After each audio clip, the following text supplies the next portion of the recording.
माहांगा block परिसर में उत्तेजना घटना को नहीं गुरुवार घटनास्थल में पहुंची स्थिति परखिंट बीजेडी एक प्रतिनिधि दल। धारणा बसिथिबा निर्वाचित सरपंच समिति सभ्यों निकट में पहुंची घटना विषय में पूरा आलोचना करिसेंती बीजेडी प्रतिनिधि। बीजेडी सुप्रीमो नवीन पट्टनायक निर्देश क्रमे माहांगा पहुंची प्रतिनिधि दल। वरिष्ठ विधायक अरुण साहू, पूर्वतन विधायक संजय दासवर्मा, राजनगर विधायक ध्रुव साहू प्रमुख एही टीम रे शामिल थिले। बुधवार ठारू ब्लॉक ऑफिस परिसर में 34 जन प्रतिनिधि धारणा देथिबा बेले स्थानीय विधायकों समर्थक और पुलिस मध्य ठेलापेला परिस्थिति सृष्टि होइतिला। गुरुवार धारणा बसिथिबा जनप्रतिनिधि सह आलोचना परे एवं प्रशासन प्रतिश्रुति परे धारणा प्रत्याहृत होइतिबा सूचना मिलिछि। देखो पंचायत राज व्यवस्था रे गोटे संविधान को मानिबा, सरकार को गाइडलाइंस को मानिबा ये हूँ गोटे आमर कर्तव्य, आमर दायित्व। जो मैंने पंचायत निर्वाचित प्रतिनिधि अच्छा से नहीं पंचायत समितिर कार्यान्वयन हवा कथा, किंतु दुर्भाग्यर कथा माहांगा पंचायत समिति रे तार व्यतिक्रम होती। आज पंचायत समितिर समस्त PRA member including chairman, vice chairman, जिला परिषद मेंबर माने धारणा देइछंती।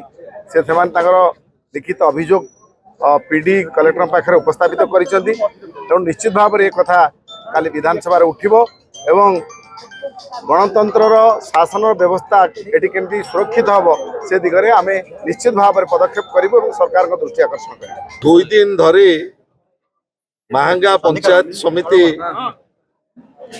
ब्लॉक अध्यक्ष नेतृत्व एवं समस्त निर्वाचित प्रतिनिधि, जिला परिषद सम्मानस्पद सदस्य, समस्त सरपंच एवं समस्त समिति सदस्य, वाइस चेयरमैन को नेतृत्व रे माहांगा पंचायत समिति रे जो बड़ी भाव में निर्वाचित प्रतिनिधि मानकर गणतांत्रिक अधिकार को कुठारघात करा जायतिला एवं 8 मास धरी जो बड़ी भाव में अचलावस्था सृष्टि करा जायतिला।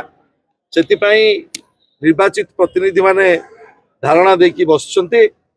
आज विजु जनता दल सभापति, विरोधी दल नेता मान्यवर श्रीयुक्त नवीन पट्टनायक निर्देश क्रमे आमे आसीथिलु गोटे प्रतिनिधि मंडली एवं आज ये संपर्क रे माहांगारे ब्लॉक पंचायत समिति रे जो अचलावस्था सृष्टि होइछि एवं जो बड़ी भाव में गोटे गणतांत्रिक आंदोलन को गुंडाराज द्वारा कंठरोध करने चेष्टा करा जायछि, से संपर्क में एटी उपस्थित कटक जिलार आमर पीडी डीआरडीए एवं माहांगा बीडीओ एवं अन्यान्य अधिकारी मानक सहित आलोचना करा जायछि एवं पीडी डीआरडीए आमको निवेदन करिसेंती माहांगा पंचायत समितिर जहाँ जहाँ दाबी से संपर्क में 10 दिन भाव में लिखित भाव में से देइछंती जे 10 दिन भितर समस्त समस्यार समाधान करा जिवो एवं आज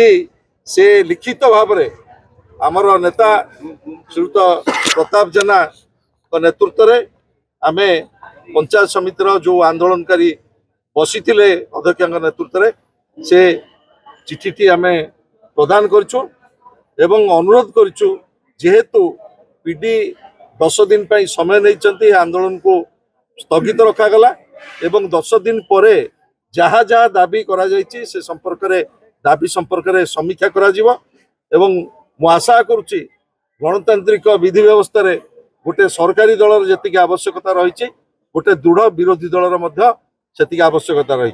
निर्वाचित प्रतिनिधि माने गणतंत्र को सम्मान दियंतु, संविधान को सम्मान दियंतु एवं माहांगा भली एक पवित्र माटी, संस्कृति संपन्न माटीर जो भली भाव में रहिबा कथा, स्वाभिमान रहिबा कथा, से स्वाभिमान प्रतिष्ठा हो।